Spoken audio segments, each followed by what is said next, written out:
Hai hai hai, Assalamualaikum warahmatullahi wabarakatuh. Belajar biologi makin uhuy bareng Kak HA. Jangan lupa setelah nonton videonya kalian like, share, and subscribe. Hari ini yang mau kita pelajari adalah tentang pola-pola pewarisan sifat. Yuk, check it out.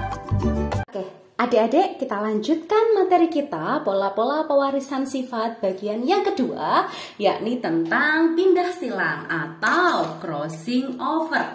Jadi kalau didefinisikan, pindah silang atau crossing over ini dimulai dari gen-gen yang awalnya berpautan. Ya, jadi sebelumnya mesti didahului dengan adanya pautan gen. Kemudian mereka nanti akan berpindah secara bersilangan ya. Biar lebih gampang untuk mempelajari bagaimana sih pindah silang ini, yuk kita pakai gambar aja ya.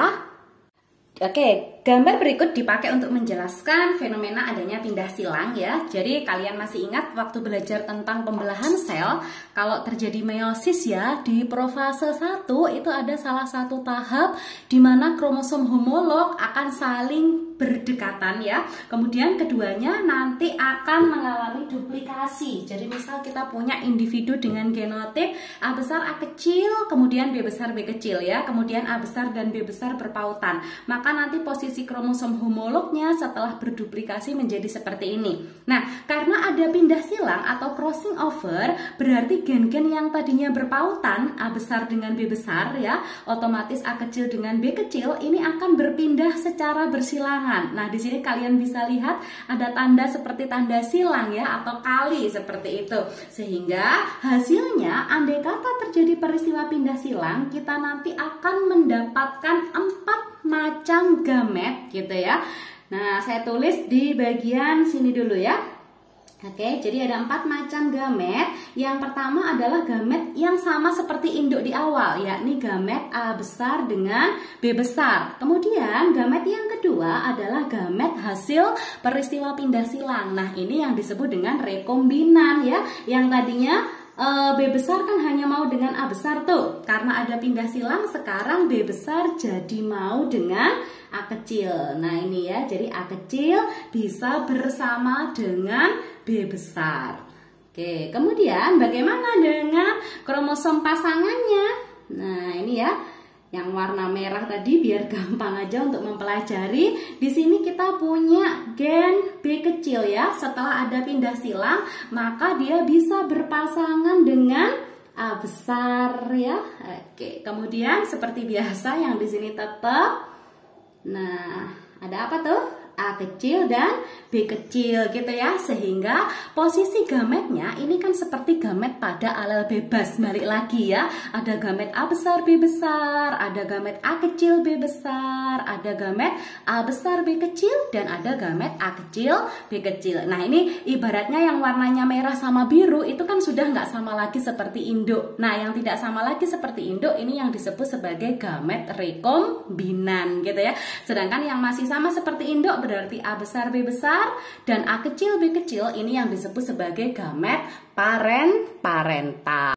Soal-soal seputar pindah silang ini biasanya berupa soal hitungan ya dek ya. Dan biar gampang kita bisa menggunakan ting ya untuk mencari nilai pindah silang atau jarak lokus. Jadi lokus tadi adalah tempat gen, sehingga nilai pindah silang itu sebanding dengan jarak antar gen. Makin berjauhan jarak antar gen, maka kemungkinan untuk terjadi pindah silang itu akan semakin besar ya. Kalian bisa menggunakan rumus jumlah RK dibagi dengan jumlah anak kali 100% ya, menyesuaikan. Biasanya kalau persentase itu dipakai untuk menghitung nilai pindah silang ya. Jadi NPS di sini adalah singkatan dari nilai pindah silang. Kalau menggunakan jarak lokus berarti nggak usah pakai persentase ya, nilai pindah silang. Kemudian, untuk membuktikan ada tidaknya pindah silang itu sama seperti membuktikan adanya pautan. Jadi kan dilakukan tes cross ya, atau uji silang. Nah, dalam uji silang itu nanti biasanya akan menghasilkan 4 anak ya. 2 diantaranya merupakan RK, 2 diantaranya merupakan KP. RK sendiri singkatan dari rekombinan ya. Jadi rekombinan ini adalah anak yang secara fenotip dia tidak sama dengan induk. Kebalikannya untuk KP ini singkatan dari kombinasi parental ya, sesuai namanya. Kalau kombinasi parental berarti adalah anak-anak yang secara fenotip akan sama dengan induk, begitu. Berikutnya adalah soal tentang pindah silang ya. Jadi saya bacakan dulu soalnya, sudah Kak HA tulis di sini biar gampang aja ya.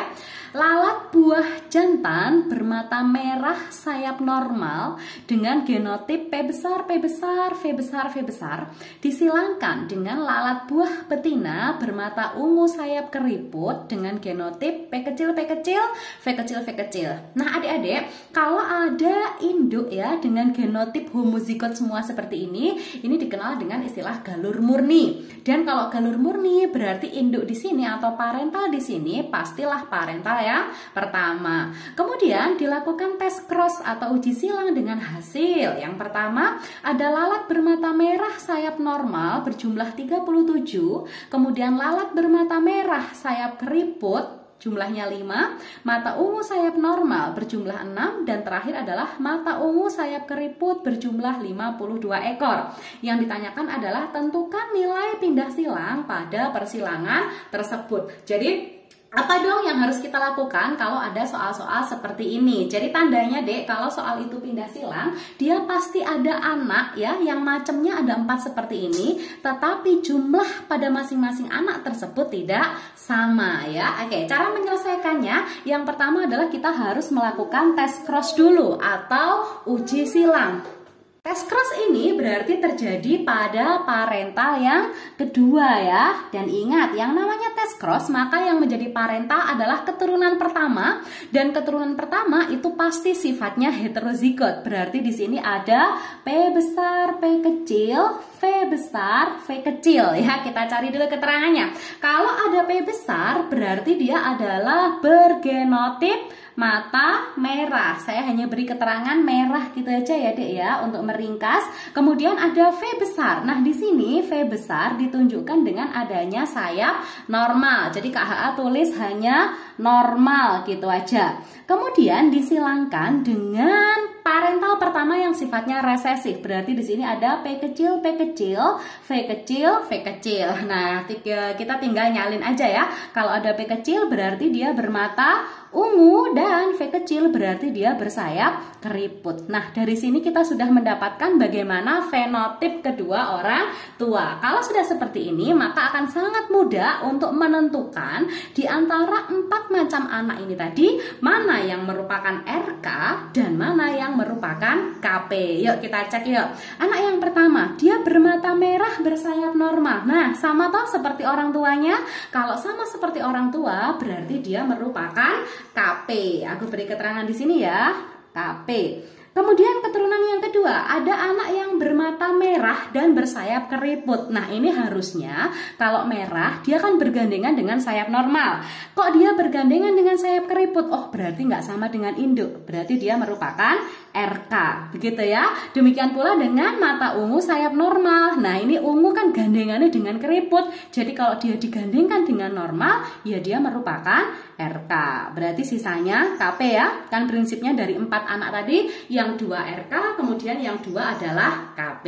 Sekarang gampang aja, kalau kita disuruh mencari nilai pindah silang, berarti rumus ini kita masukkan langsung ya.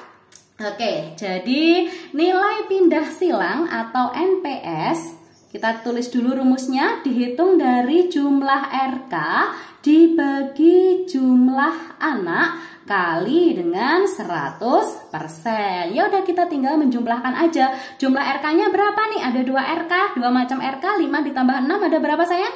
11 ya. Kemudian jumlah anaknya, nah ini masing-masing dijumlahkan semua sehingga kita mendapatkan angka 100 dan tinggal ngalikan dengan 100%. Sehingga nilai pindah silang yang bisa kita peroleh adalah 11%. Sudah ketemu ya adik-adik ya. Kalau soal cerita kalian tinggal menambahkan jadi dan seterusnya. Berarti jadi nilai pindah silang pada persilangan tersebut adalah 11%. Mudah bukan? Oke.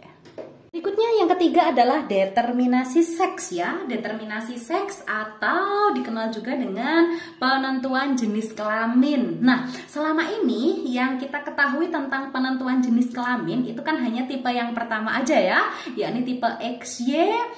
Contohnya ini bisa ditemukan pada manusia, tumbuhan, mamalia, hewan menyusui ya, serta ada Drosophila melanogaster alias lalat buah ya.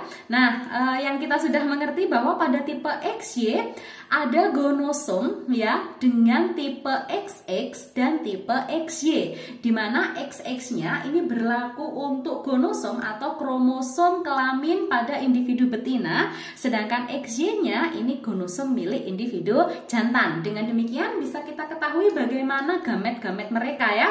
Karena betina ini gonosomnya sama, XX, berarti mereka hanya memiliki satu jenis ovum saja, yakni ovum X. Sedangkan kalau jantan dituliskan dengan XY, berarti sperma ini tentu ada dua macam, yakni sperma X atau sperma Y. Sudah tidak asing lagi ya. Dan ternyata tidak hanya tipe XY loh penentuan jenis kelamin itu. Yang kedua saya tuliskan di sini, ada individu yang memiliki aturan jenis kelamin dengan tipe X0. Ini 0 ya, bukan O. Artinya apa? Kalau 0 berarti nanti ada salah satu jenis kelamin yang hanya memiliki kromosom kurang dari satu gitu ya, atau istilahnya gini deh, kromosomnya berarti hilang satu. Nah, contohnya di mana? Untuk tipe X0 ini dia bisa ditemukan pada beberapa kelompok serangga.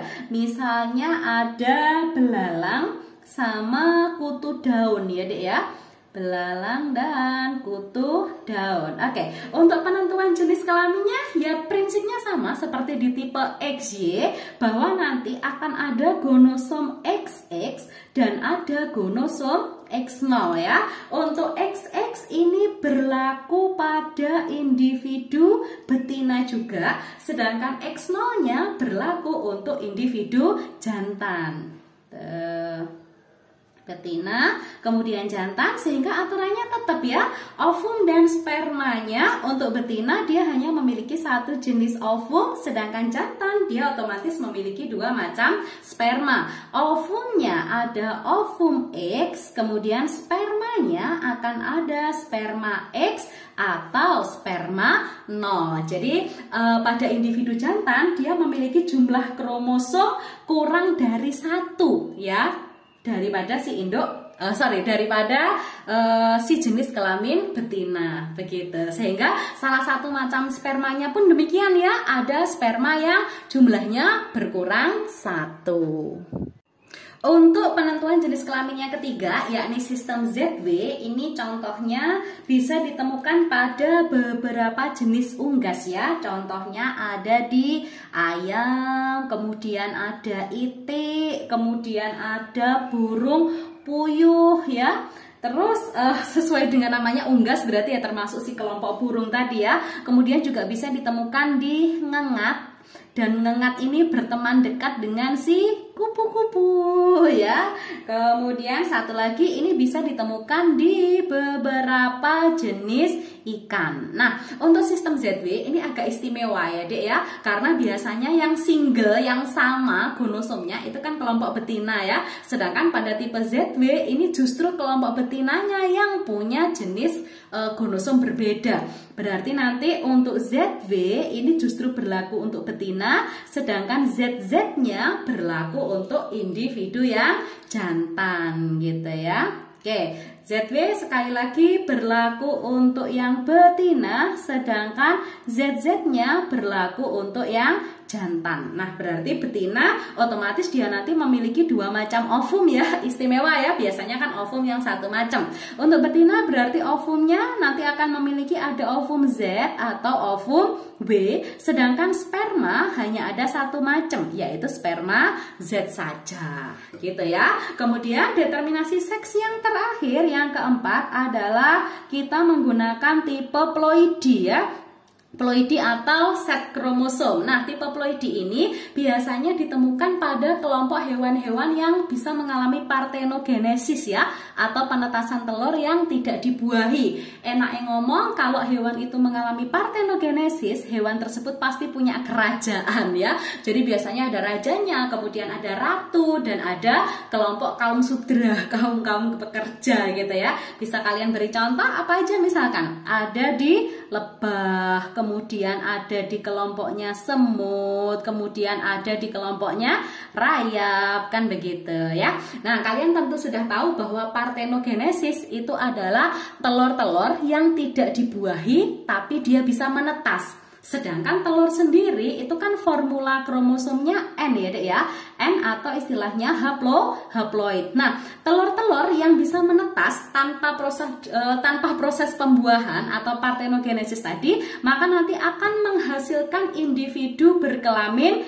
jantan. Kalau boleh diberi keterangan, jantan-jantan di sini adalah jantan-jantan yang mandul ya, dan dia yang biasanya bertugas sebagai kaum sudra tadi, alias kaum pekerja. Sedangkan individu betinanya berarti dihasilkan dari telur-telur yang sudah dibuahi kemudian menetas, sehingga 2N-nya ini berlaku, atau yang diploid ini berlaku untuk individu yang fertil ya, istilahnya fertil itu subur. Jadi bisa terjadi baik pada jantan maupun betina, tapi keduanya adalah berjenis kelamin yang subur ya, atau istilahnya fertil. Artinya bisa terjadi pembuahan. Jadi begini, kalau betina itu pasti diploid, tapi jantan bisa diploid, bisa haploid. Kalau jantannya raja berarti dia diploid. Kalau jantannya mandul dan dia pekerja berarti jantan yang haploid. Begitu ya adik-adik ya. Mudah-mudahan bisa dipahami untuk determinasi seks.